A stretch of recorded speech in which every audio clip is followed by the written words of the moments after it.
Meio-dia mais 15 minutos, muito obrigado pela sua companhia, pela sua audiência. A gente segue aqui com o Jornal Câmara Notícia, mas agora com as notícias do Legislativo, já que ontem foi dia de reunião ordinária, a 30ª do ano.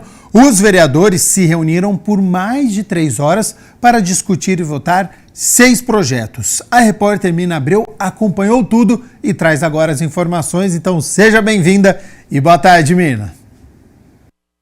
Boa tarde, Gabriel. Boa tarde a você que nos assiste. Nesta quarta-feira, os vereadores aprovaram em primeira discussão o projeto de autoria do Executivo que cria a Secretaria Municipal de Políticas para a Mulher. A vereadora Débora Palermo falou da importância desse projeto e diz que a Secretaria vai trabalhar de forma intersetorial com outras pastas. Considerando a questão do feminicídio, que está aí muito grande, também empreendedorismo, né, a questão do gênero, nós precisamos ter uma secretaria que pense políticas somente para mulheres, né?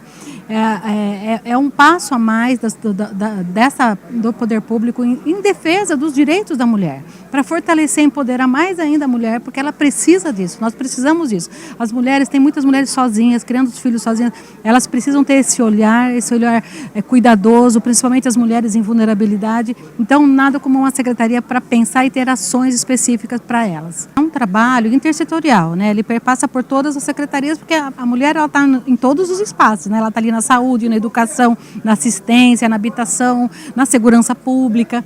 Então, as secretarias vão ter que conversar entre elas para implementar essas políticas públicas conjuntamente e dessa forma em rede proteger as mulheres. E em definitivo, a Câmara aprovou o projeto de autoria do Executivo que trata da execução de obras nos espaços públicos, incluindo o subsolo e também os espaços aéreos para obras, instalações e outras intervenções na cidade. A matéria determina ainda qual a secretaria que ficará responsável para a autorização, permissão e execução de cada uma dessas obras, como explica o líder de governo na Câmara, o vereador Paulo Haddad.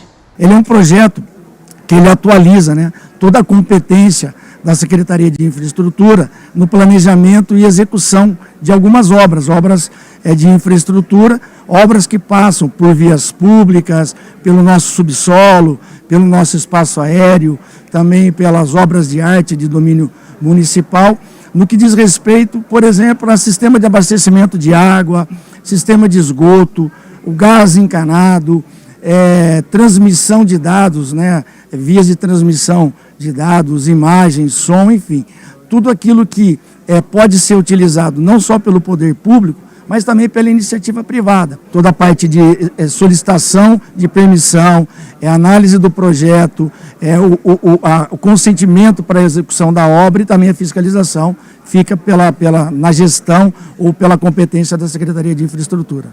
Além dos projetos, a Câmara aprovou também a moção de autoria do vereador Felipe Marquesi, que apela à Secretaria Estadual de Segurança Pública pela celeridade na investigação da morte da jovem campineira Letícia Moreira Barbosa, que ocorreu em abril deste ano em Indaiatuba. Inicialmente, a suspeita é de que a morte teria sido provocada por hemorragia, mas um laudo pericial aponta que teria sido asfixia. Ninguém foi preso até o momento. A votação foi acompanhada por amigos e familiares de Letícia, que com cartazes pediam justiça. Vários parlamentares se solidarizaram com a família e apoiaram a moção de apelo. Dezenas de pessoas estão aqui nessa noite protestando, apelando para o governo do estado para que o caso da Letícia que a justiça possa ser feita justiça no caso da Letícia. Então nós estamos aqui trazendo este assunto em pauta nessa noite, justamente para que a justiça possa ser feita. Nós sabemos da demora, nós sabemos da morosidade, então é um absurdo o que está acontecendo nesse caso. Nós estaremos encaminhando junto com a família para que esse caso possa ser resolvido o quanto antes, para que tudo isso possa ser resolvido pela justiça. Todas as discussões você pode conferir na íntegra da 30ª reunião ordinária, que está no youtube.com/TV Câmara Campinas. E mais informações sobre o trabalho dos vereadores está no site campinas.sp.leg.br. Boa tarde, Gabriel, com você aí no estúdio. Muito obrigado, Mina Abreu, pelas informações. A gente segue aqui com as notícias do Legislativo. Agora, em audiência pública, a INDEC apresentou o relatório trimestral de valores arrecadados e aplicados no município de Campinas. A partir da Lei 15.974 de 2020, fica obrigado a publicar o relatório trimestral contendo a prestação de contas dos valores arrecadados com as multas de trânsito e a sua destinação. De acordo com a resolução do CONTRAN, as formas de aplicação da receita de multas, elas têm que previstas de acordo com o código do artigo 320 do Código de Trânsito Brasileiro. A receita arrecadada com a cobrança das multas de trânsito, ela tem que ser aplicada exclusivamente na sinalização, engenharia de tráfego, de campo, policiamento, fiscalização e educação de trânsito. Então, acho que o texto é bem claro, né, vereador? Então, as multas a gente tem que ser, elas são aplicadas e toda essa receita, ela volta em benefício para a própria população. No quarto trimestre de 2024, o valor líquido arrecadado foi de R$ 36.604.418,35 e a aplicação dos recursos foram feitas para as áreas determinadas por lei. A aplicação de recurso, conforme o Ricardo explicou, né, ela é vinculada nessas 4 grandes áreas, né, que nós vemos aí. Educação de trânsito, fiscalização e sinalização. Antes de entrar no detalhe de cada área, a gente, pegando os números totais, nós percebemos que aí no ano de 2024, nesse trimestre, foi arrecadado de maneira líquida cerca de 36 milhões, versus um custo, né, um gasto ou investimento, podemos dizer assim, de 37 milhões. Nós vamos olhar aqui também em 2025, a gente vai perceber que isso é uma regra, né? Ou seja, a regra é que apesar do valor arrecadado com multa de trânsito, o valor que a INDEC investe, né, no município de Campinas é maior do que esse valor. É sempre maior do que a arrecada, né? Como que isso é complementado? Através de receita própria, que é o pátio, concessões que a INDEC tem, então esse valor volta de maneira significativa e maior também para a nossa cidade, né? Já no primeiro trimestre de 2025, os valores foram semelhantes. Em relação à aplicação de recursos no primeiro trimestre, né, de 2025, ele não foge muito da média, do histórico que a gente tem anualmente, né? Da parte de educação no trânsito foi então R$ 170 mil, fiscalização cerca de R$ 5 milhões, sinalização R$ 3.789.000 e planejamento cerca de R$ 3.800.000. Chegando assim em janeiro um valor, né, investido aí de cerca de 12,8 milhões versus esse valor de multa, né, de 14 milhões.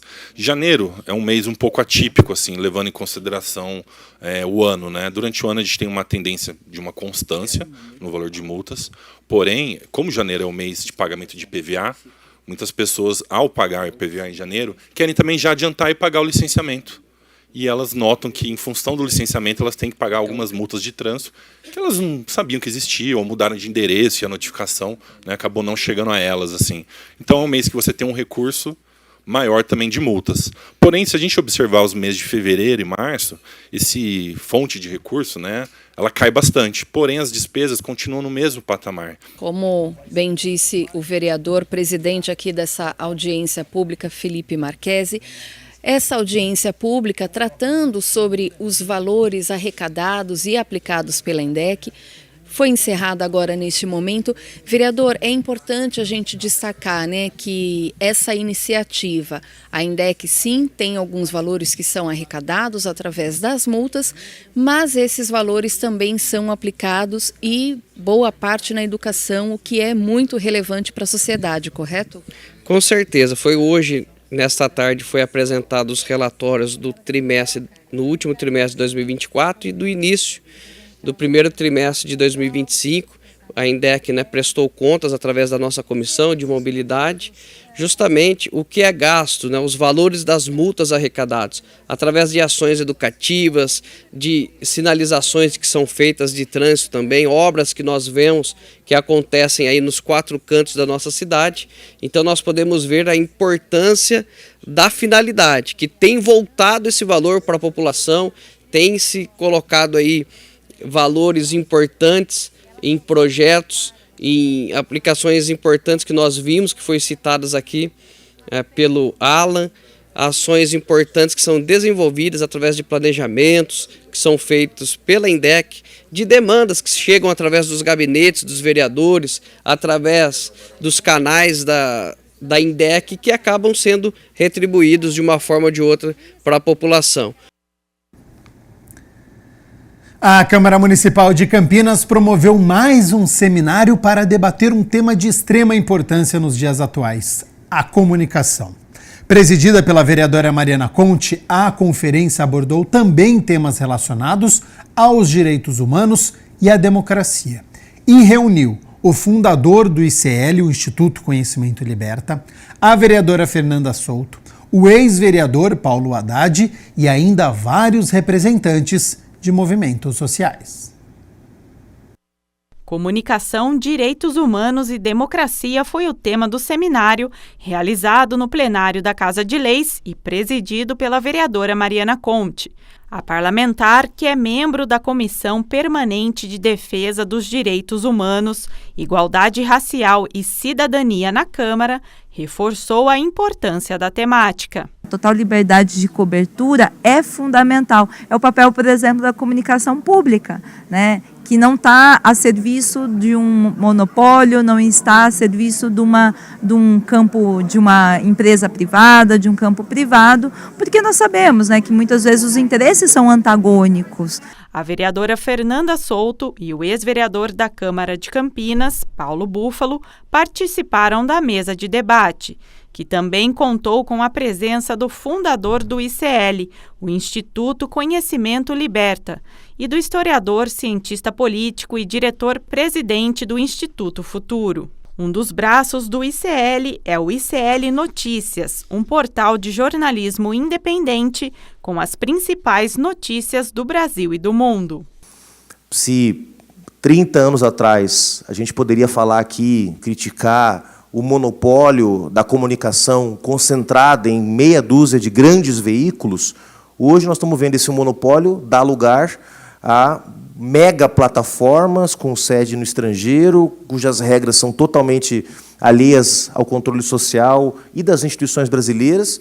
Hoje nós estamos vendo um enfraquecimento de muitos desses instrumentos que historicamente a esquerda construiu e a necessidade de organizar novas formas de resistência, novas formas de luta política, novas formas de organizar a nossa causa por um mundo mais justo e mais solidário. Entre tudo que se faz hoje de mídia independente, progressista, democrática no Brasil, nenhuma tem um alcance parecido com o do ICL. O ICL hoje está à frente dos principais veículos de comunicação da grande imprensa tradicional. E o ICL surgiu com essa ideia de falar o seguinte: olha, vamos apresentar uma outra versão? É a versão certa? Não, é uma outra versão. É uma outra versão. E tem uma coisa no ICL que eu acho que você já deve ter percebido, que é muito especial, que é o seguinte: a gente não aceita propaganda. Não falta gente querendo fazer propaganda no ICL, porque ano passado a gente foi votado, né, na principal pesquisa do Brasil como o veículo de maior credibilidade no Brasil. Eu encontro muita gente da direita que diz que assiste o ICL para ver o que o outro lado está falando, mas sem fake news. E qual o papel da comunicação, o nosso papel enquanto esquerda na organização da resistência contra a extrema-direita, mas também no sentido de avançar nas conquistas do povo trabalhador. E aí entra o trabalho importante que o ICL tem feito de debater questões que são centrais para a vida do povo, como, por exemplo, a questão das bets. Esse enfrentamento é extremamente urgente. O ICL tem sido linha de frente na defesa da redução da jornada de trabalho, do enfrentamento aos banqueiros, do ajuste fiscal, e isso é muito importante para nos armar, nos qualificar, para debater as questões que são centrais para a vida do povo. Durante o seminário, o ex-vereador Paulo Búfalo fez a entrega do Diploma de Direitos Humanos Cônego Milton Santana para Eduardo Moreira. A honraria é concedida a pessoas e entidades que tenham se destacado na promoção e consolidação dos direitos humanos, seja dentro ou fora do município. O evento ainda foi acompanhado por representantes de diversos movimentos sociais. Eu quero traduzir com agradecimento, Eduardo, dessa mobilização, dessa movimentação pessoal que você fez, né? Nesse período em que nós vivemos o império do ódio, da intolerância. Ao reconhecer o Eduardo, naturalmente, nós reconhecemos o Instituto Conhecimento Liberta, o nome já diz muita coisa, né?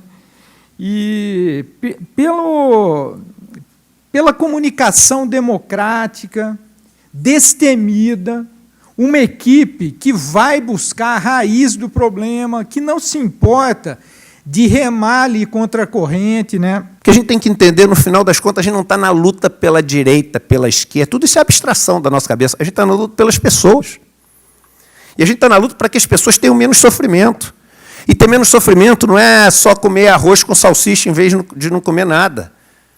Ter sofrimento é poder ver um filho ou uma filha exercer o talento que ela tem e escolher uma profissão que deixa ela feliz. Esse é um desafio que a gente tem hoje. A gente não pode ser chato. A gente tem que se aproximar das pessoas. A gente tem que pegar na luta aquilo que é o mais importante da luta. A luta para que uma pessoa não sofra. E é essa, no final, a luta do movimento LGBTQIA+, dos povos indígenas, o movimento negro.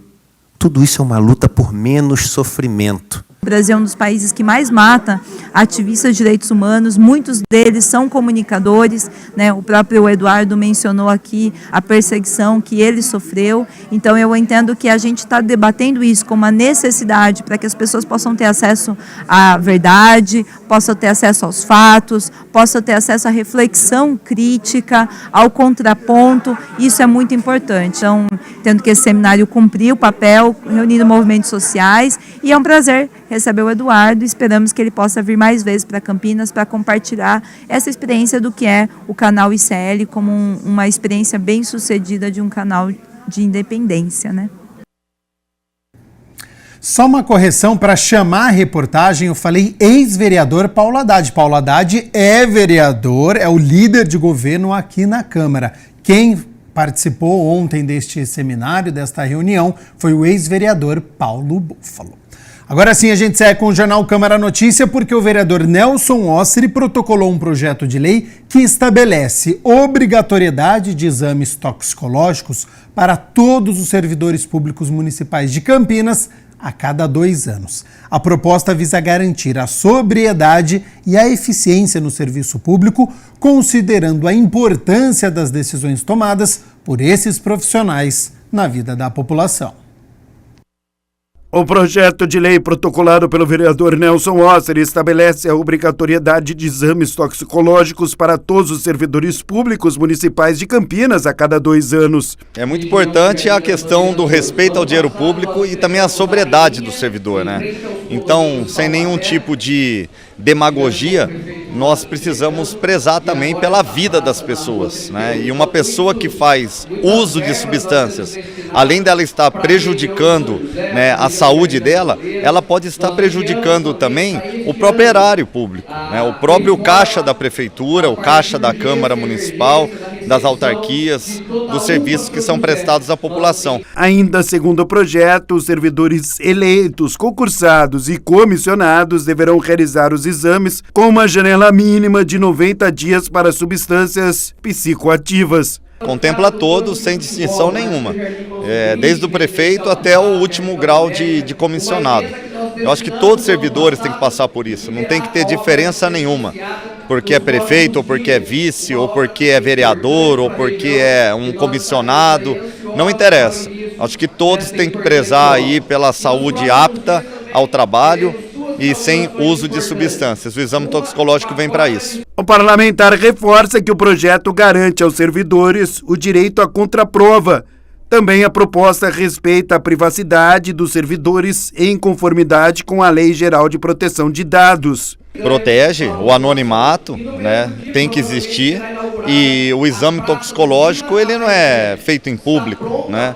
Você simplesmente realiza o exame toxicológico como qualquer pessoa que está dirigindo um veículo e é parado num bafômetro, né? Você vai realizar e constatado você tem lá a sua punição e o seu direito à defesa. É assim que funciona. O resultado positivo nos exames vai causar penalidades, como advertência, suspensão por 30 dias e demissão. Eu acho que vai ser um favor, né?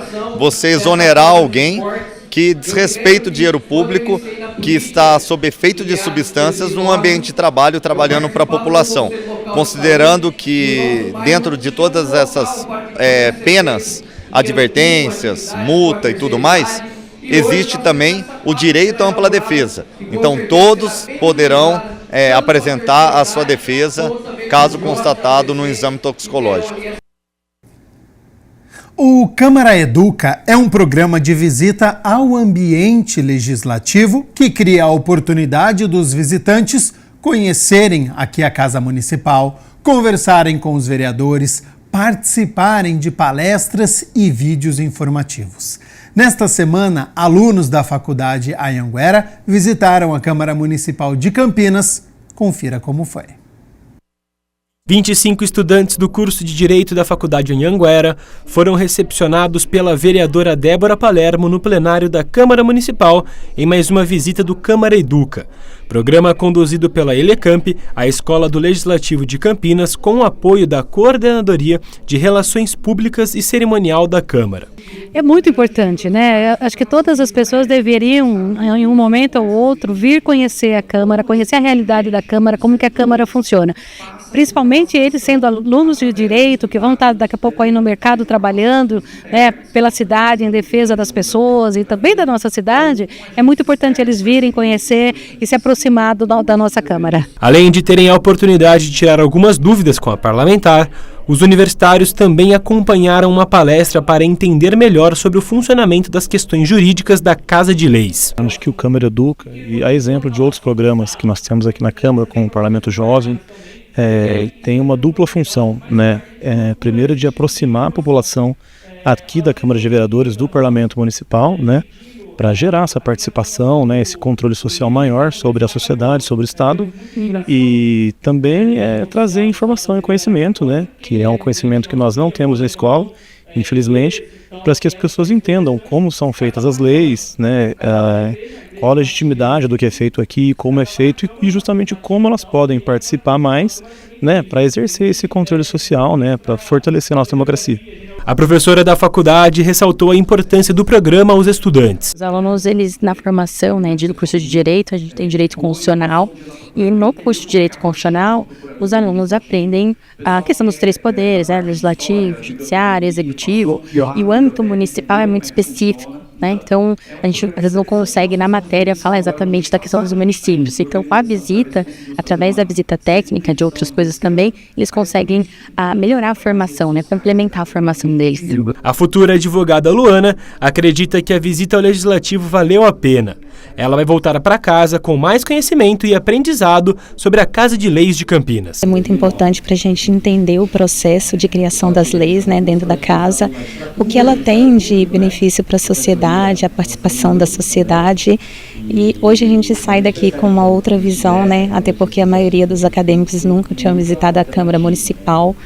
A gente pôde esclarecer várias dúvidas, né, da atuação dos vereadores, e na nossa vida acadêmica ficou o aprendizado de que quanto mais próxima a sociedade tiver, mediante a Casa Legislativa aqui dos vereadores, né, com propostas de lei, atuando junto aos vereadores aí, a gente trazendo o que a gente tem de conhecimento acadêmico, né, dentro do âmbito da legislação, a gente consegue atuar aí em conjunto para poder trazer benefícios para a sociedade de Campinas.